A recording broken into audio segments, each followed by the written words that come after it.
good, Commanders fans? We got some news here today. I'm going to talk about that a little bit.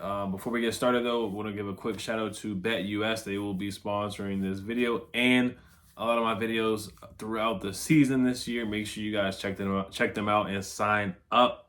First-time users get 125% sign-on bonus and their first 3 deposits up to $2,000. So make sure you guys check out BetUS. The link is down below in the description. And then also take advantage of that Terry prop for receiving yards on the season, like over 900.5 receiving yards. That's a really low line. So they're just giving away money for you guys on that one if you take advantage of that prop. Take advantage of that prop as soon as possible before the season starts, before they bump it up to like 950 yards or something like that. He'll still get over 950, but take the over on that for sure. All right, so let's talk about Martavis Bryant. Then I'll talk a little bit about Stephon Gilmore after Martavis Bryant, because a lot of people, every time, the last couple of videos I made, I have brought up Stephon Gilmore, and then a lot of people comment and say, hey, we should sign Stephon Gilmore. And personally, I don't disagree with you guys at all when you guys comment that. But let's talk about Martavis Bryant here.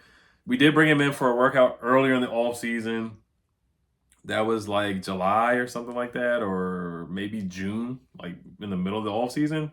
So this is per Jordan Schultz. Schultz reporting on Twitter. He said Martavis Bryant is working out for the Commanders today.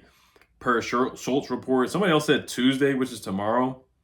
But, Aaron Wilson said Commanders to work out veteran wide receiver Martavis Bryant on Tuesday per a league source.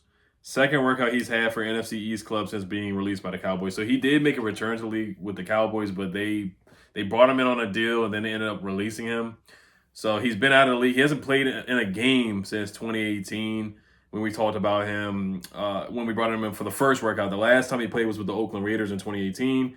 Played in 8 games, had 2 starts, had 0 touchdowns, 19 catches for 266 yards. His longest catch was for 47 yards. Now, he was a dog with the Steelers. We all know that. He got suspended, missed some time, and then he was out of the league after 2018. Then he played in the CFL, a couple leagues. I'm not going to call them like third-party leagues, but like some other leagues like the CFL and the USFL. Didn't work out there. He actually got like let go by some of those teams with the CFL. He played for the Massachusetts Pirates in the Indoor Football League. Then he played for the Toronto Argonauts. He was placed on the suspended list on July 10th, 2021. So he was even suspended in the Toronto League after failing to report for training camp. So he had some things going on mentally for sure.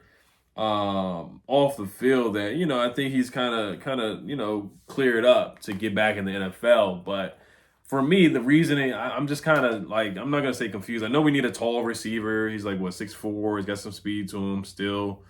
If he does even have that, 6'4", 210 pounds.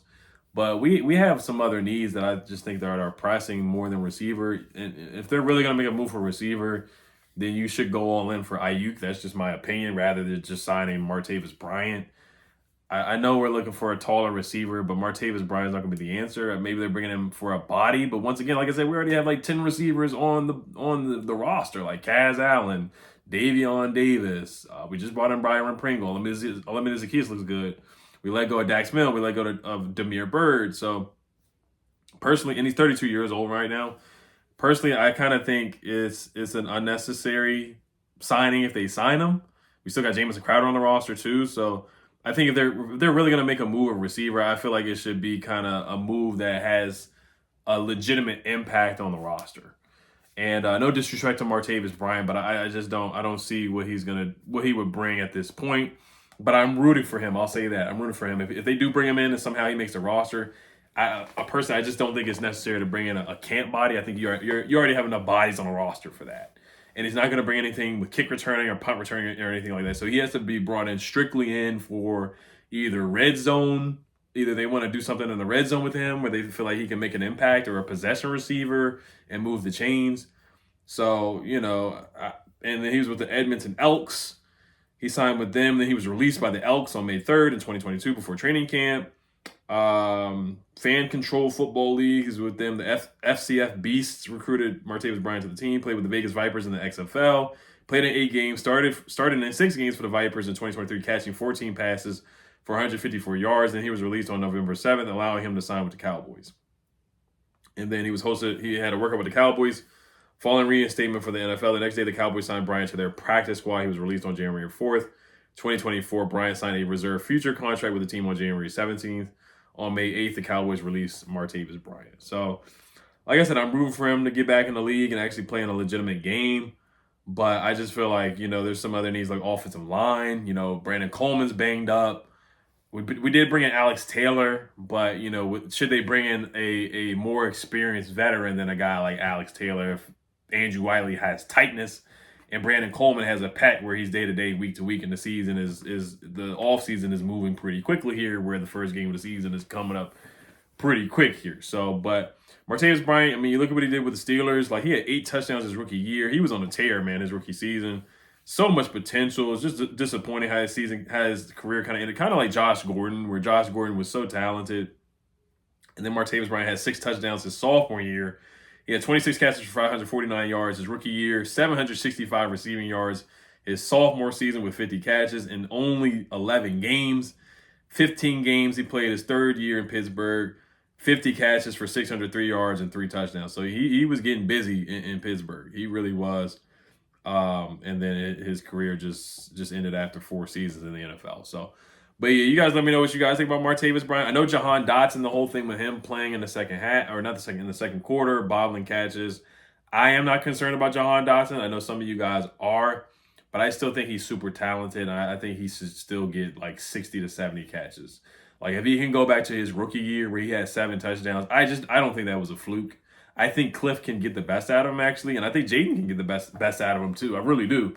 So I don't think they should put Jahan in the doghouse or anything. Like, I don't think he is, but I think Jahan is really talented. I think the only move I would make a receiver right now is for Ayuk, and that's not even realistic. I don't think that's realistic right now. I don't think it's going to happen. If they really wanted it to happen, it would have happened already, in my opinion. So I think that's kind of out the door. It's not going to happen. But that's the only receiver move I would really make, because there's no other really free. Juju Smith-Schuster, I'm not really banging on the table for Juju Smith-Schuster. So that's really that on that with Martavis Bryant. But hey, let's bring him for a workout. I think they need to stop playing games with him. Don't bring him in for another workout and not sign him. I think if they're going to keep bringing him for multiple workouts, they do need to sign him and give him a chance to make the roster at least. So hopefully they do sign him. Maybe he makes the practice squad. But if it was up to me to keep, who would I keep on a practice squad? Would it be Bryson Tremaine or Mitchell Tinsley compared to Martavis Bryant? I'd probably give Mitchell Tinsley a chance over Martavis Bryant at this point. That's just my opinion on it. So, but all right, let's move on to Stephon Gilmore here. He does have a workout with the Vikings, but of course, before we get into that, once again, shout out to BetUS again. Make sure you guys check them out. 125% sign-up bonus up to $2,000 on your first 3 deposits with BetUS. Make sure you guys use my link down below in the description box. They have the fastest payouts in the industry. 24/7 personalized service, 365 days a week. So when they come out with the odds for this week, they're going to be coming out with Brian Robinson's rushing yards. So we're gonna take a look at that too. And then Jaden Daniels, offensive rookie of the year. I think I would probably wager a little bit on that too. So make sure you guys take advantage of BetUS using my link down below, so you guys can take advantage of that deal right there. And of course, the Terry McLaurin receiving yards, over 900.5 receiving yards. All right, so let's get to Stephon Gilmore. Of course, he was with Dallas last year. He had a solid year with Dallas. He had a pretty solid year with Dallas. Then, defensive player of the year, all pro, all that. But that was years ago. So he's not the same guy, but he hasn't really regressed that bad. We know when Terry mauled him with the Colts, that was just a beautiful play by Terry McLaurin. If we ever did sign Stephon Gilmore, that's something that they would have to chop it up about. And Terry would have to show him that highlight for sure. That would be hilarious. But 6 feet, 190 pounds, runs a 4.4 40-yard dash. Been in the league for a while here. He had 2 picks last year. Familiarity, obviously, with Dan Quinn, Joe Witt Jr. We've signed a couple Dallas guys like Dorrance Armstrong, Noah Tyler Biotic. So I wouldn't mind them signing another Dallas guy here with Stephon Gilmore. You look at some of the PFF numbers last year. He had a pretty good season per PFF. 87.9 coverage grade with no pressure. Cover, man-to-man corner, very physical.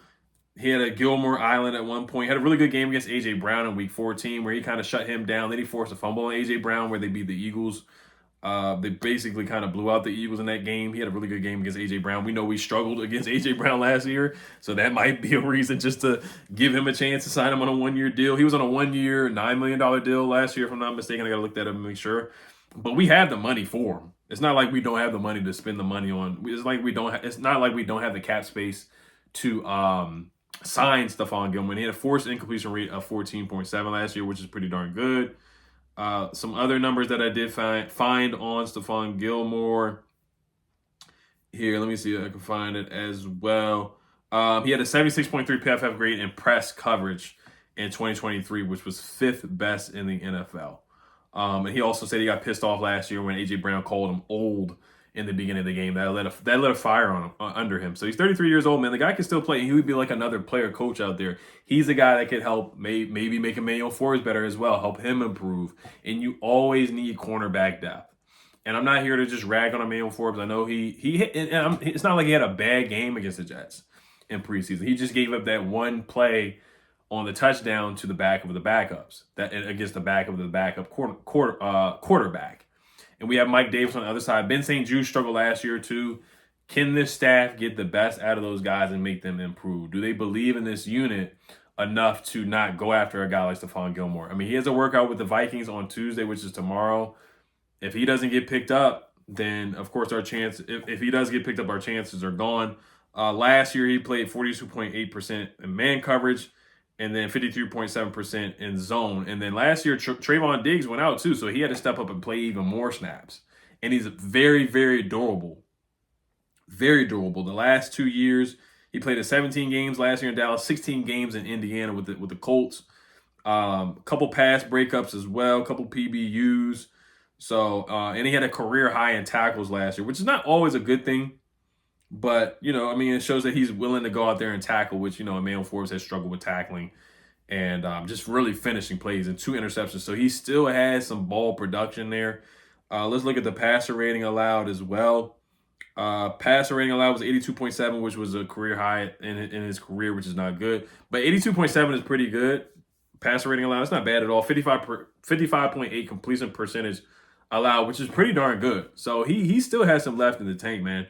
I definitely would take a look at signing him. Let me just look at his contract with the Cowboys last year and just see how much they paid him that year.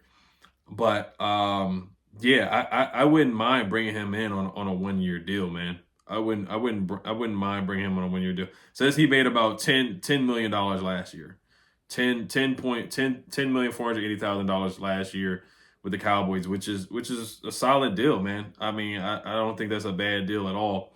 Bring him in. Maybe let's see if we can get him for like $9 million or something like that.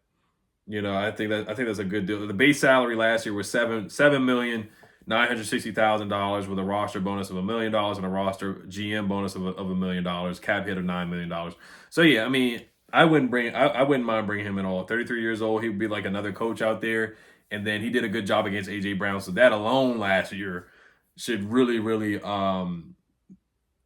really help us out. Would really help us out for sure. So I wouldn't mind bringing in Stephon Gilmore at all. I wouldn't mind bringing it. So you guys let me know what you guys think about that. Would you bring in Stephon Gilmore? What you think about the Martavis Bryant signing as well? You can never have enough corners. Noah I had an injury. I think he should be fine because he was like high-fiving fans when he left the field.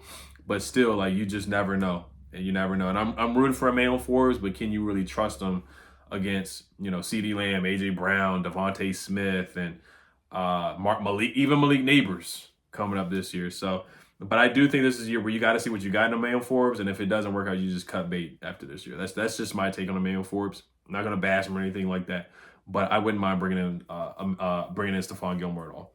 But you guys let me know what you guys think. Once again, make sure you guys check out BetUS. Take advantage of that deal, 125% sign-up bonus up to $2,000 on your first 3 deposits.